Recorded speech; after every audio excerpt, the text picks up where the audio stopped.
Hello, hello, everyone. Hi, Rabbi. Good to see you. Hi, Elisheva.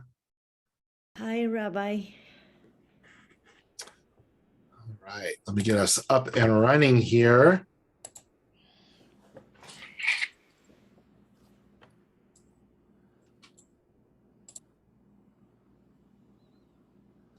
Nice bears. I like them. When I found them, I'm like, okay, that is definitely going to be a good picture for our conversation on consolation and strength.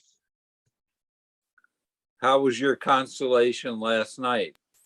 Everything turned out okay? Yeah, it was fine. He was playing games. Okay.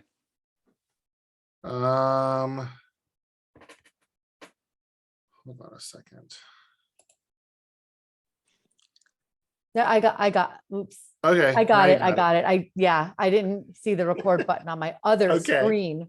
it. So I had the big screen up anywho. Oh, the bears are so cute. Yeah. Good. Rabbi, Great minds think alike. Rabbi, Yes. I asked Bonnie about the recordings, but she said that there are not there. Yeah, so we will have the recordings for all of them up and running. The problem was that Susan was out of town, was on vacation between the 40th and on vacation. So we haven't been able to actually move them over to where they need to be. So once I get that done, then we should be able to have all the recordings ready for Great. everybody. Okay. As Thank we have with past classes. So Brooks, how you feeling, man? Good enough to be the log bohem or picnic tomorrow, so happy about that. All right. Very cool. Lag BaOmer. I'm going to try to dance and not break my feet or hurt my knees. Yeah, just be careful with the knee. Well, so Debbie and I haven't taught dancing together in a long, long time. Yeah. For those who don't know the real story, actually Debbie and I started dating when I was a senior at UCSD and she was a sophomore at UCSD. And at the time, I was co-teaching a weekly Israeli folk dance class here in San Diego with David Wollner. Many of you know him. He's a member of our shul. And he and I taught Israeli folk dancing, and Debbie liked Israeli folk dancing. And so for the first few months, she used me for my car so that, she could get to Israeli folk dancing and back. And then she, saw the error of her ways and realized, that I was the guy she needed to be with, but took a little more convincing. So David actually is going to be there as well. So between Debbie, David, and I dancing together, it's been 40 years, probably almost. Nah, not 40 years. It's been 35, 32 years since we've been doing that. So it's been a long time. So hi, everyone. Hi, Rabbi. Hello. Right. Good to see you. Let's get started. And I'm going to mute everyone. All right. So we've been talking now, or last week, we spoke about God as an exemplar, right? God as somebody that we can look up to and take an example. God as a source of wisdom. God as a source of learning. And that was our focus. This week, we're going to sort of switch to the emotional side. I sort of said last week was the intellectual. This is the emotional side. And very often people think about God in terms of a source of strength or a source of consolation. And I guess what it comes down to is, when times are tough, what do we do when things are difficult? What do we do? Who do we turn to, right? When things are really a challenge for us. We look to people who, to friends very often, family members, people we trust, people who we feel have our back. We look to people who might be able to lift us up through their words, through their actions.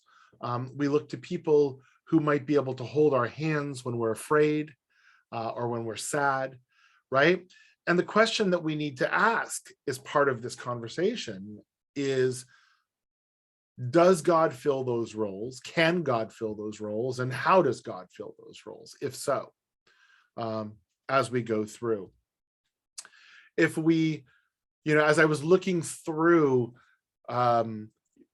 consolation and resilience and those sorts of ideas, I sort of came across these different sites, and I found a couple of sort of gems from top psychologists on what to do when things get tough, right? One of them said, remember that you are bigger than your problems. Okay, how do you do that? Perhaps understanding that we're connected to God, we're connected to a people, we're connected to a tradition that's larger than us may help us recognize the fact that we're bigger than our problems. Another one says, faith does not remove your problems, it transforms them. I like that a lot, right? Just because you believe doesn't mean you're not going to have a tough life. And frankly, we know historically there are a lot of really righteous people that had very difficult lives. But they would argue that their faith transformed those problems into something that they could deal with, they could cope with, they could manage, as opposed to something that they couldn't. Somebody said, we're braver together than we can ever be alone.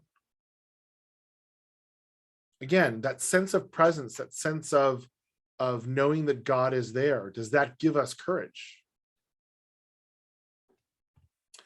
And finally, you can always ask for help. To whom do we ask? So these were just some of the gems that, as I was reading sort of the psychological documents, people threw out in there. Ultimately, right, when times are tough, we look for consolation and we look for strength, right? These are the two things that we look for. And when we combine those two, when we find a way to feel not so down, not so depressed, not so low, and when we find the strength to pick ourselves up and move forward, we develop what we call resilience. Right? We develop what we call resilience. And this trio is sort of important. And this is what I want to look at today and what I want to talk about today. Right? What is the Jewish view on God vis-a-vis consolation, vis-a-vis strength? The Jewish view on resilience, right? We obviously have it. We've outlived a lot of different things, right? From destructions of temples to Spanish Inquisitions to Holocaust to you name it, in all the different places. And we've developed that resilience, but how? Any questions or comments just on this before we kind of jump into our texts, which is going to be the main piece of what, but I wanted to frame it a little bit.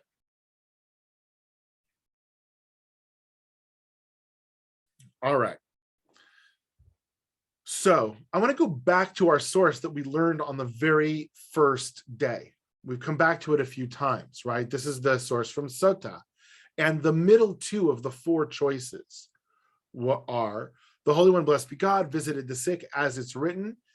He appeared in Elonei Mamre while Abraham was in pain. So too shall you visit the sick. The Holy One, blessed be God, comforted the mourners as it is written. And it was after death that of Abraham that God blessed his son Isaac. So too shall you comfort the mourners.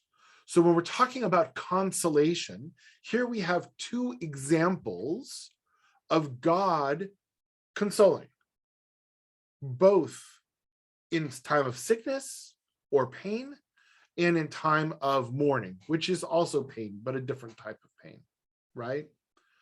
And if we think about that as the archetype, then it's pretty clear that God is involved in this. But let's look at some other biblical texts as well. Some of them are very clear, right? As one whom his mother comforts, so will I comfort you, and you shall be comforted in Jerusalem. It's very poetic because it's Isaiah, and Isaiah has never learned how to talk straight, right? But Anochi anachemchem, I, God, will comfort you.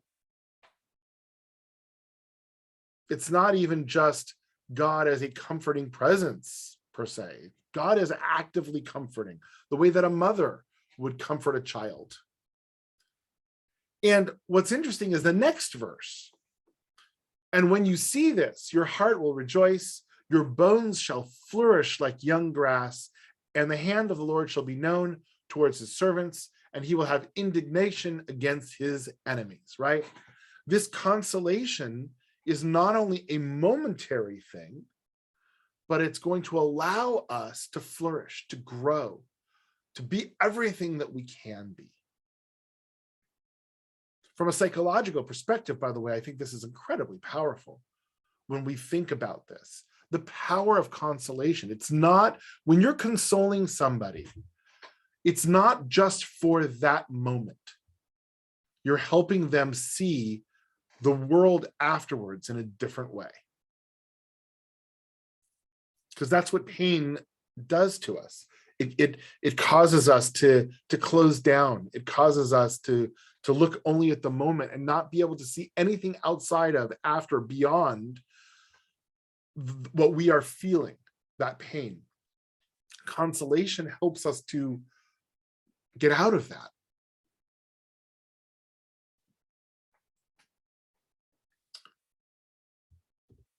We also have Psalms. Turn to me and be gracious to me. Give me your strength. This is actually, the me here is not God. The me is the psalmist saying this, right? So the psalmist is calling out to God and saying, turn to me, be gracious unto me. Give me your strength, and save the son of your handmaid. Work in my behalf, a sign for good, that they that hate me may see it and be put to shame, because you, Lord, have helped me and comforted me.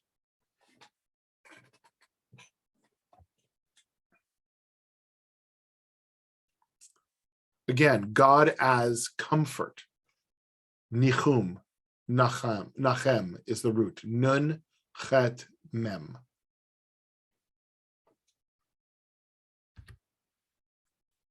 And finally, one of my favorite sections of Haftarah, and the irony of ironies is, today, about 2 hours ago, I worked with a student who is doing this Haftarah. So I didn't even realize it, because I'd done this earlier in the day and put it all together. And then I'm like, oh, I'm talking about this in class tonight. Great, let's talk about this Haftarah. Nachamu, nachamu, ami, right? Be comforted, my people, says your God. Right? God is telling the prophet, speak tenderly to Jerusalem. He's actually telling the prophet how to be comforted. Speak tenderly. We forget that how we're speaking is sometimes more important than the words we say. It's one of the things that I learned on the negotiating team a long time ago. There's actually a poster as we leave the van. We've got like an RV that we use. That's our headquarters when we're dealing with an incident.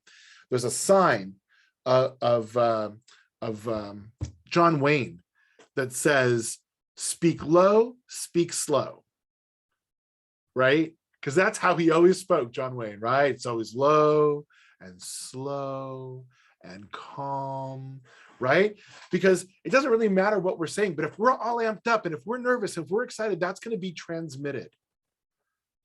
But if we speak tenderly, if we speak low, speak slow, right? When we're training as negotiators, they call it the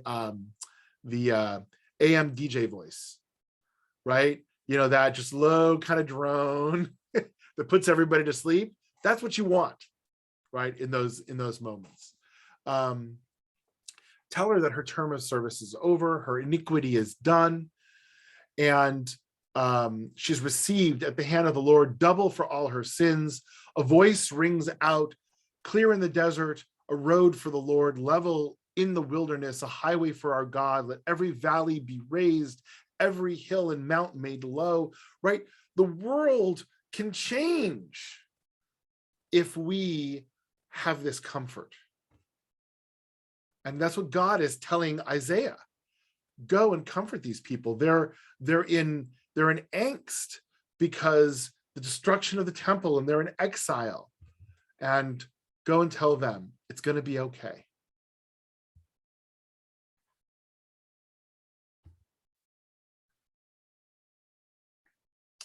Ibn Ezra on that particular source has an interesting comment. I thought I would bring it just because I found it interesting. Comfort, right? Nachamu, nachamu, it's said twice. God addresses his prophet or the chiefs of the people. The repetition of the words comfort is to indicate that comfort is to be administered immediately or repeatedly, right? There's an urgency to this. When you see somebody is hurting, don't say, yeah, I'll give him a call tomorrow. There's an urgency to it. And when we feel the need, right, we need to access that presence. And so if we're thinking then about God and is God in that role, how do we access that? How do we feel that immediate presence of God? What are the things that we do in order to do that? Peter.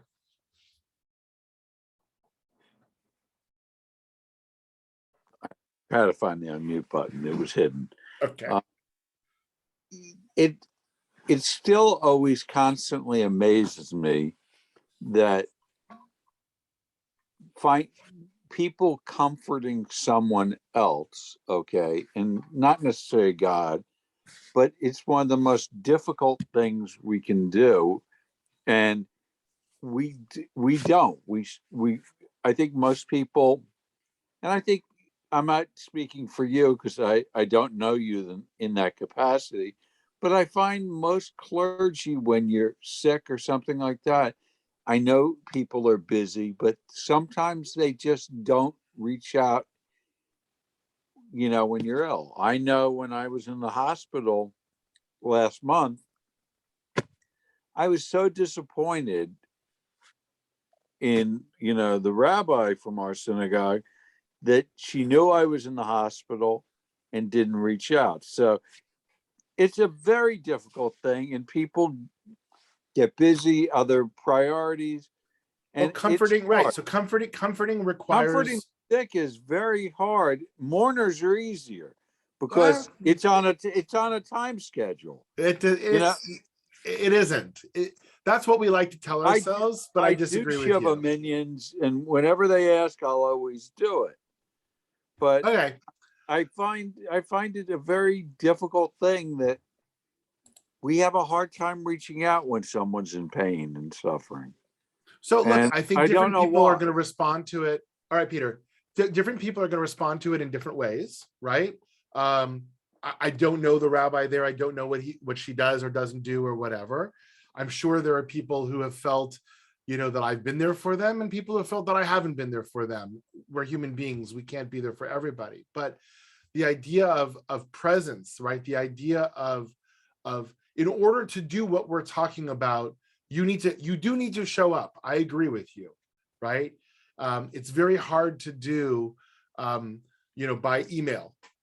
I unfortunately got good at trying to be present via Zoom over COVID, when there was literally almost 2 years when I couldn't visit people in the hospital.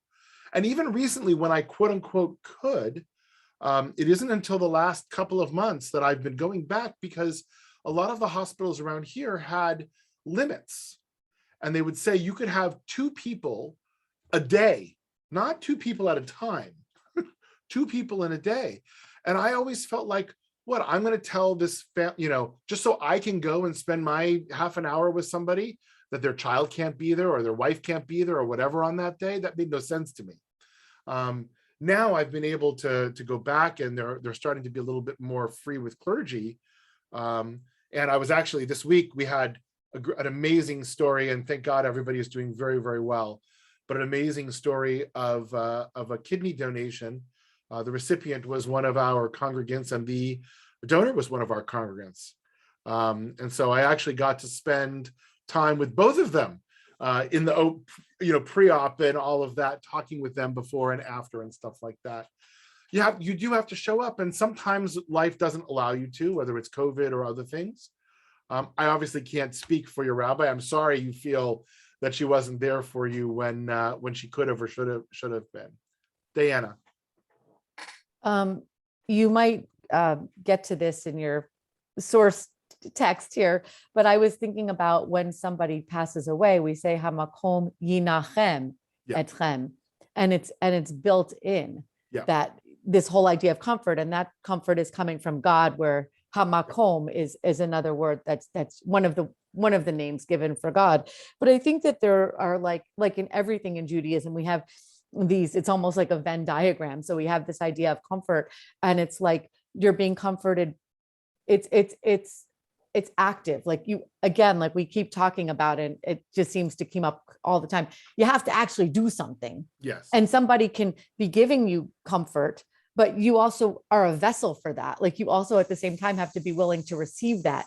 And there's a type of synergy. I mean, you might see one person's attempt at comfort as just some platitude, where another person is giving you exactly what you need at that exact moment. It might just be holding your hand or looking and say, I understand. It doesn't need to be this big elaborate thing. I mean, there was somebody who called me every night when I was in hospital, and we read like 3 or 4 Tehillim together until I think I probably fell asleep. That was very comforting. Others on this call probably wouldn't find, reading Tehillim comforting. You have to find out. I think what you're saying is very important. You have to find out what you need as the person who is feeling it. It's not about what the comforter needs. It's about what you need. I actually, I'll tell you a quick story. When I was at Robert Wood Johnson University Hospital as a chaplain, I was called in by the nursing staff. There was a patient who was very, very belligerent, very upset, and she was Jewish. So of course they called me, right? Like type of thing. It's like, well, you go deal with it. We can't deal with it anymore. So I walk in and introduce myself. And I usually introduce myself as chaplain, but because I knew she was Jewish, I introduced myself as rabbi. And she was sitting there, and her adult daughter was in the room as well. She was probably in her 60s. Her daughter was probably in her 40s, late 30s, early 40s. And introduced myself as Rabbi Kornberg. And she looks at me, she turns to her daughter, and she says, all rabbis are assholes. Right? That is how our conversation started.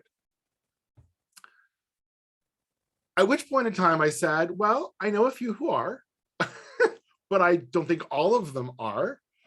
And I started to talk to her, and and she was very, very, very belligerent and very resistant. And I said, look, I see you don't really want to talk to me right now. I said, can I come back? She's like, well, I don't care what you do. I said, I'll make a deal with you. I said, I'll come back and we'll have an agreement. I can come and visit you whenever I want to. You can kick me out of the room whenever you want to. Right? And she said, fine.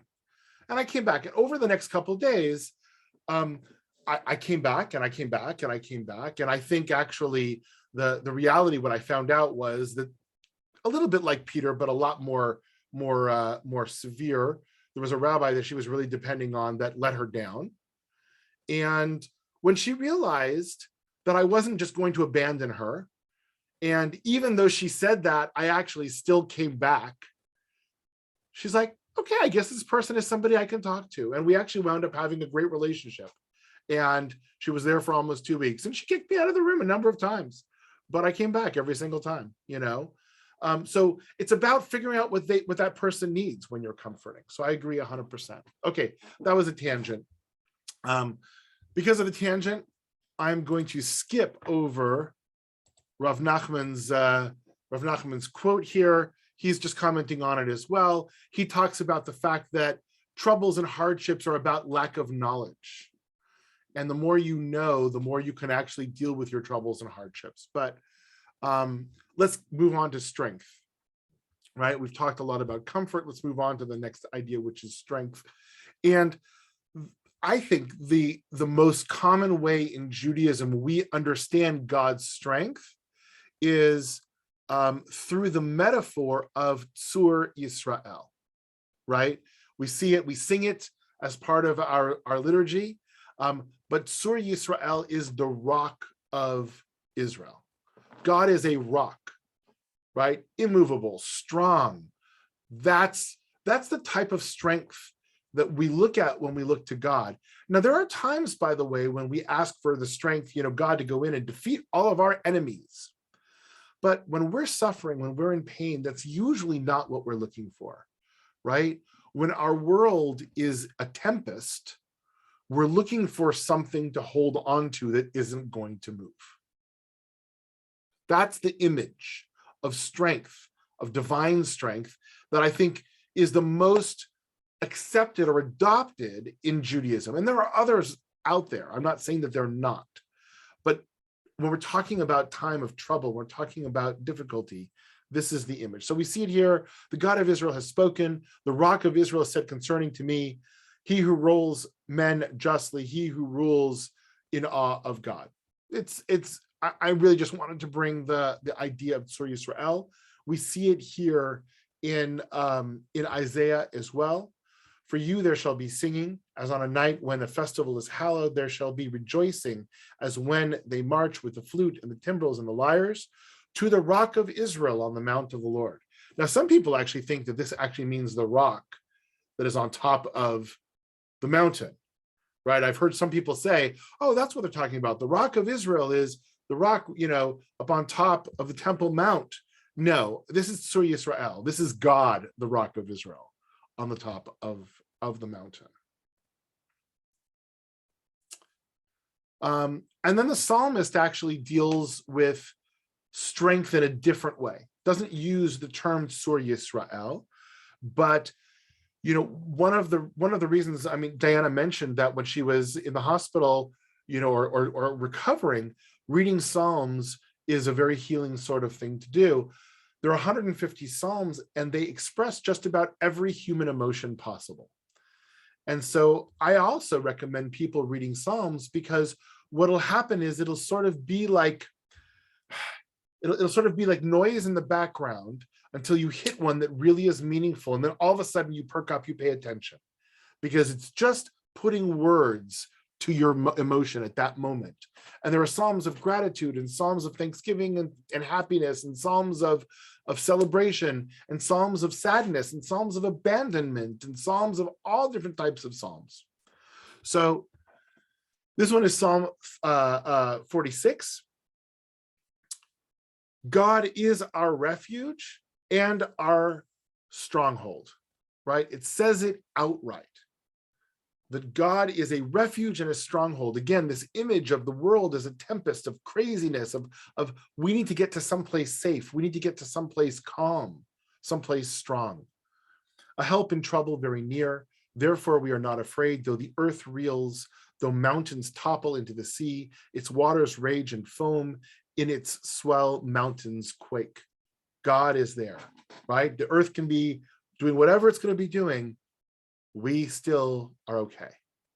That is that sense of strength that traditionally we see from God. So God as consoler, God as strength. And to me, I kind of see this as opposites or two sides of the same equation, right? Which is the consoling is the active thing that we do. The strength very often is just what we are, right? The one of the best ways that you can show strength and show that you're there for somebody, when you give them a hug, right? Or you're just sitting with them at that moment. You don't have to say anything. You're just sitting there with them. That shows a tremendous amount of strength, and lends a tremendous amount of strength.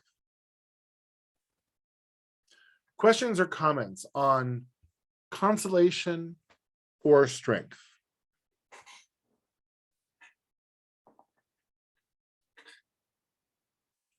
Okay. So as I mentioned, when we combine the two is when I feel like we start talking about resilience. When I have somebody who's lifted me up from the depths, when I have somebody who has lent me the strength, I've now developed resilience to go out and to face the world. The world may not have changed, right? The world may still be a problem, but I can go out and face it now because I've changed. Psychologists define resilience as the process of adapting well in the face of adversity, trauma, tragedy, threats, or significant sources of strength, such as family and relationship problems, serious health problems, or workplace and financial stressors. As much as resilience involves bouncing back from these difficult experiences, it can also involve profound personal growth, right? It's not just about having the strength. It's about being able to overcome, adapt. It's being able to change. Sometimes there are things we can't change, right? It's one of the first things I learned as a chaplain, as a rabbi. I can sit with a person who's got a terminal diagnosis of cancer. I'm not going to be able to change it. That doesn't mean I can't be there with that person. It doesn't mean I can't help them in that moment. It doesn't mean I can't console or be a presence that's a source of strength, and allow them to now adapt and overcome that moment and be able to deal with whatever it is that they're dealing with in a different way. Peter. When you said that last bit, the Hawkeye quote from MASH ran through my mind. Which one? That the one that basically said, I didn't hear the bullet line, where doctors, young men die in war, and doctors can't change rule number one. Yep. So yep. I heard that in what you were saying, and it's very true. Trying to find that level of comfort, it's very tough. I know you have to struggle with that. And look, there are a lot of realities that we can't change, right? Sure. And that doesn't mean that we can't find a way out of it. It's one of the things that I learned as a negotiator, right? I'm talking to this person who doesn't want to go to jail. Now, they've robbed a bank, they've taken hostages, whatever it is, they're going to go to jail. Now, how do I deal with that? I can't tell them you're not going to go to jail. I can't say the reality doesn't exist, right? But I can listen, I can comfort, I can be a source of strength so they can face the choices that they've made and the consequences of what those choices are going to be. But when in your expertise, though, I know when I've had funerals and shivas for family members, at times you just want everyone to get out of your space and not be in your space. That's why it only lasts 7 days. It's such a delicate balancing line. Yeah. That's why it only lasts 7 days and people move on. It is true. And I always tell people that the laws of mourning are tools, right? It's not for the person who's deceased. They're very well taken care of. God has them. They're very well taken care of. It's for you. It's for the mourners. And, you have to decide what tools you need and what tools are appropriate for you. Okay. So let's talk a little bit about resilience, right? Shir Hashirim Rabbah. It's a great little story in Song of Songs Rabbah. It's a midrash. And it says here, Rabbi Yochanan became afflicted and endured fevers for 3.5 years. Long time to be sick. Rabbi Hanina went to visit him and said, "What has come upon you?" he said to him, my burden is too great to bear, right? Rabbi Yochanan is saying, I can't take it anymore. Rabbi Hanina said to him, you should not say that. Rather, you should say, the faithful God. Now, we're going to come back to what that means in a second. When Rabbi Yochanan's sufferings increased, he would say, the faithful God. So he listened to Rabbi Hanina. And when his suffering became too difficult for him to stand, Rabbi Hanina would go up to him and say a word and heal him. Now, this is a very challenging piece, because if he could heal him from the beginning, why didn't he just do it? Like when I read this the first time, that was my response. If Rabbi Hanina could heal him with a word, what's going on here? So let's talk about it for a minute. What is the message of this midrash? I don't know what you mean by. Oop. Siri decided that she needed to respond. Since none of you are responding, Siri decided to respond.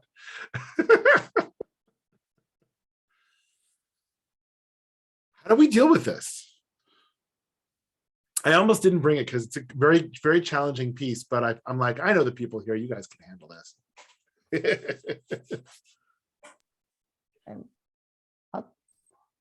Go ahead, Diana. I'll take a stab at it. Go ahead, and then I I'll mean, go like, afterwards. what's that? Go ahead, Diana. I think Rabbi Hanina was trying to teach him, to give him agency to find that inner strength and to try to do things to comfort himself, to heal himself. And then he brings in this part about the faithful God and this whole idea of, I guess it's emunah. I didn't have a chance to look at the Hebrew part of it, but we're bringing in that paradigm of faith. And it's kind of sort of like, I don't think he's being cruel about it, but he's kind of saying like, suck it up. Like, you got this, you can do this, like push yourself a little bit. And then when it was like really, really bad, and he could see that he was like trying to muscle through it, then he would go and give him a little comfort. And I think in that way, he was giving him the tools, like you said, to be a participant in his own healing, and derive strength that way. So he was there for him, kind of like a parent, like it's sort of like I think the most life-changing book I ever read on parenting was The Blessing of a Skinned Knee. Mm-hmm. And, Yeah. your kid's going to fall and bleed, they'll figure it out. Your kids, that was followed up by the blessing of a B-, Right. you're going to be okay. You're going to get a B- and learn from it. So Right. That's my take on it. Good. I like it. Thank you, Diana. Mhm. Elisheva, did you want to add something to that? I'm not sure. The third time he came, he was already bringing the word of the belief in God, or he was the connection. He was the healer, and he didn't have to say just but one word, and that would heal the sick, the rabbi, because we get used to be with people, and the more as many times as we are with somebody, we get used to that person, and we trust. And then besides that, he was coming again and again, he also just had to say one word, and he became the connection with God, the Interesting. healer. Okay. Anybody else?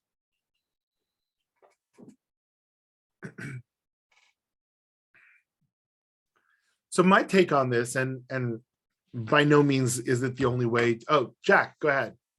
I just saw your hand go up. You got to unmute though.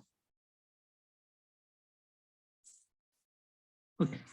There you When go. I read this, I said to myself, sometimes when you're having troubles or if not feeling well, somebody talks to you and associates with you, you forget about it.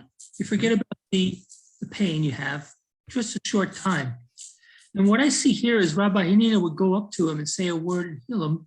I think that's not a true healing, but rather just something he does repeatedly by going to him and saying, a few words, keep him associated with him, comforting him that way. And then for that sort of amount of time, he's being healed. Nice.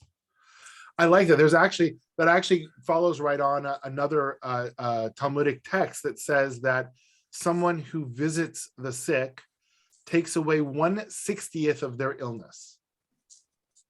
Right? It doesn't cure them, but it has an effect, right? That's what you're saying, Jack, right? It has an effect. It may not take away everything, but it has an effect. And yes. Yeah, I like that. Really nice. So I came at this from a little bit of a different perspective. I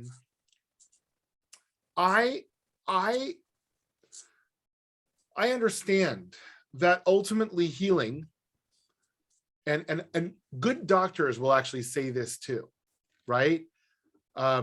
Good doctors will say, I didn't heal them, I helped them heal themselves, or I helped God, right? Because healing ultimately has to come, is an internal process. It can't be done from the outside. We can do things to aid it, we can do things to help it, but even putting a cast on it, all you're doing is setting the bone in the right place so that the body can do what it needs to do in the best way possible. And you need to actually engage in your own process of healing, whether that we're talking psychological or physical. And sort of what I see here is Rabbi Yochanan saying, I'm out, I'm done, I can't do this anymore. And Rabbi Hanina telling him, you know what, you can't say that, right? God is going to be there for you. You need to be there for you. And so once he engaged in this process and sort of said, okay, I'm going to do this, and I'm going to have the faith, and I'm going to do what I need to do, it was only then that he could come afterwards and aid in his healing. And sometimes we think, as people who are trying to help, that we can fix it. And more often than not, we can't. Now, we might be able to give advice for them to fix it, but more often than not, our job, our ability is we can't fix it. We can listen, we can show compassion, we can give strength, we can give some advice, but ultimately they are the ones that have to go and do that. And ultimately then they come back and they say, wow, you helped so much. Okay, actually you helped yourself by opening yourself up to the process. That's how I read it, in terms of resilience, that you have to engage in this process. Otherwise, if you say, everyone do it to me, for me, it's not going to work. By the same token, right? If we say, God, it's all, you make it better for me, chances are that's not the way it's going to happen. Elisheva. During the Holocaust, we talk a lot about resilience, and one of several ways in which people were able to be resilient was by singing, by drawing, by performing, by having informal education, the youth groups, and that's understandable, because for a few minutes or for a few hours, they disconnected from the pain, from the suffering. Well, they probably were hungry all the time, but in a way the attention moved to something else, and that brings relaxation and distress. Yeah, absolutely. Absolutely. Good. All right. One more Jewish text that I have here. It's another little sort of story. This is from Masechet Brachot. Gemara relates at length on how Rabbi Akiva fulfilled certain directives. The sages taught one time after the Bar Kokhba rebellion, the evil empire of Rome decreed that Israel may not engage in the study and the practice of Torah, right? This is 134, 136-ish And Rome came down really at that last gasp of the rebellion, of Bar Kokhba rebellion, and Rome came down very, very hard afterwards. Papas ben Yehuda came and found Rabbi Akiva, who was convening assemblies in public and engaging in Torah study. Papas asked him, Akiva, are you not afraid of the empire? This is not Star Wars, but this is the other empire, right? Rabbi Akiva answered him, I will relate a parable. To what can this be compared? It's like a fox walking along a riverbank when he sees a fish gathering and fleeing from place to place. The fox says to them, from what are you fleeing? They said to him, we're fleeing from the nets that the people cast upon us. He said to them, do you wish to come up on dry land? And we will reside together, just as my ancestors resided with your ancestors. The fish says to him, you are one of whom they say he is the cleverest of animals. You're not clever, you're a fool. If we're afraid in the water, our natural habitat which gives us life, then the habitat that causes our death all the more so. The moral is, so too, we as Jews, now that we sit and engage in Torah study, about which is written, it is your life and the length of your days, we fear the empire to this extent. If we proceed to sit idle from its study, as its abandonment is the habitat that causes our death, all the more so, right?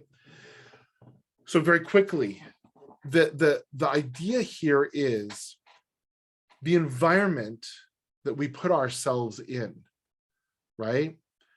Are we putting ourselves in an environment that is open to the aid of strength and consolation? Or are we putting ourselves in an environment that is closed to that? And Rabbi Akiva here went so far as to say, yeah, there's a risk, but it's who we are.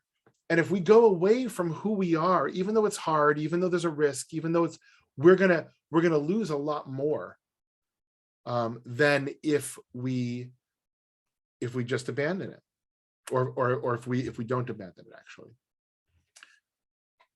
So these ideas of resilience at the end, these last two stories, are about how we engage, right? The strength and the courage from God is coming in one direction. But to me, the question of resilience is, okay, now what are we going to do? How are we going to accept or not accept that strength, accept or not accept that comfort from God? Questions? A lot of different sources today. There were so many, like, I could have gone on for at least another 45 minutes. I found some great sources from Mr. Rogers and from Brene Brown. And I mean, there's some great sources out there on all of this kind of stuff, but I figured we've got enough here to make the point across. Any questions?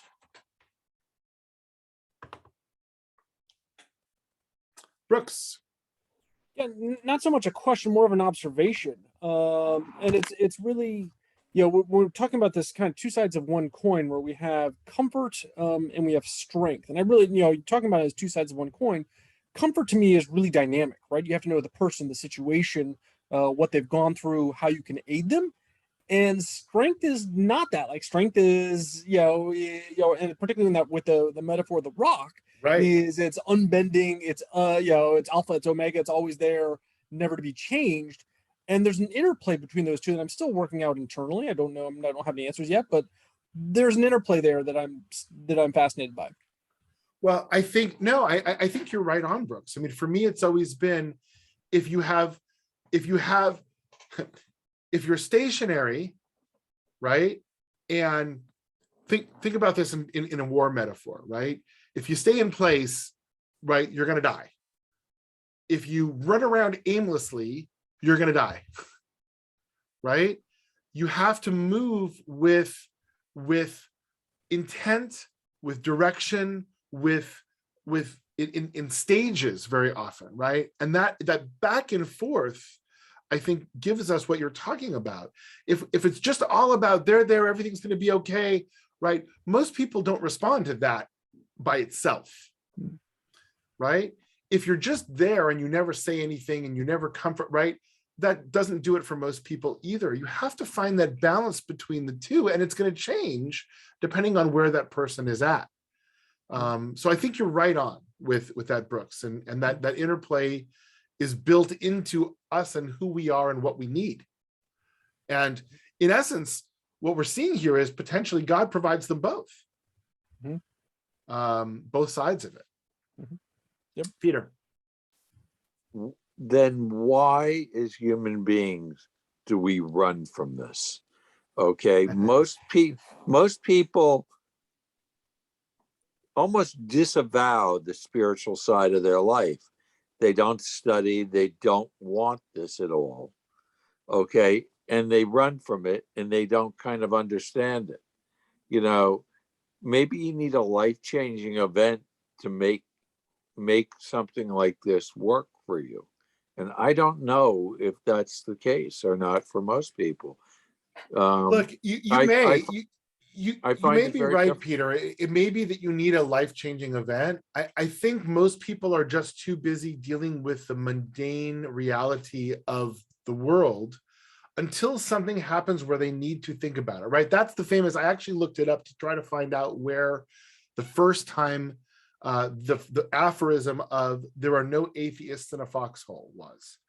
And they traced it back to World War I. They said maybe Plato said it, but nobody really knows. So it's a very famous aphorism. There are no atheists in a foxhole. When you're in that time of stress, you very often will turn to God. I actually add to that. And I started doing this when I was working with people in the hospital. I said, I believe there is there's an unknown second part to that. And there are no believers at the victory celebration. Right? So in the foxhole, you are, God help me, God help me, God help me. When you survive, later on at the victory celebration, I was so brave. I fought off all these people, right?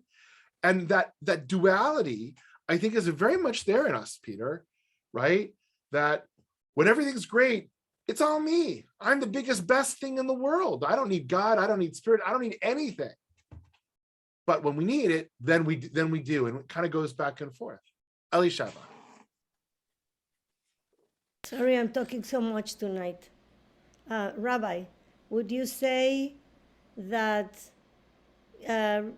coming back to teach the children in person after this pandemia was a way of helping them, comforting them, helping them?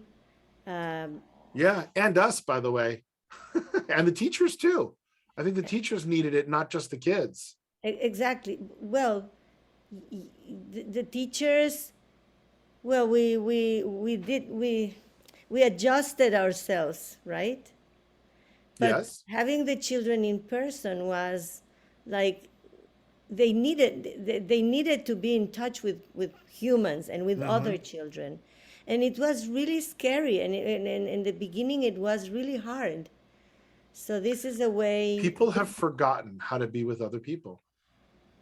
And not only that, because we came and we prayed together, and it was kind of a way of letting out our need of expression, of praying, of asking God, of thanking God. So in a way, was that what we were doing, no? Kind Yeah, of. I agree. Nice, Elisheva. Anything else? So next week is our final class of this series, and it's titled, "Do We Need God?" Right? We're going to try to have a guided discussion. I'll bring some questions, some things to think about, but we're going to take all these different things that we've learned and try to understand, so what role can God play? Should God play? Do we feel God plays in our lives and in the 21st century, right? There are many people who are out there who say, as Peter sort of hinted at before, we don't need God, we don't want God. A lot of times it comes down to, people will say to me all the time, when I ask them if they belong to a synagogue, they'll say, I don't believe in organized religion. And many of you have heard me say this before, to which my response typically is, join a synagogue, we're not that organized, right?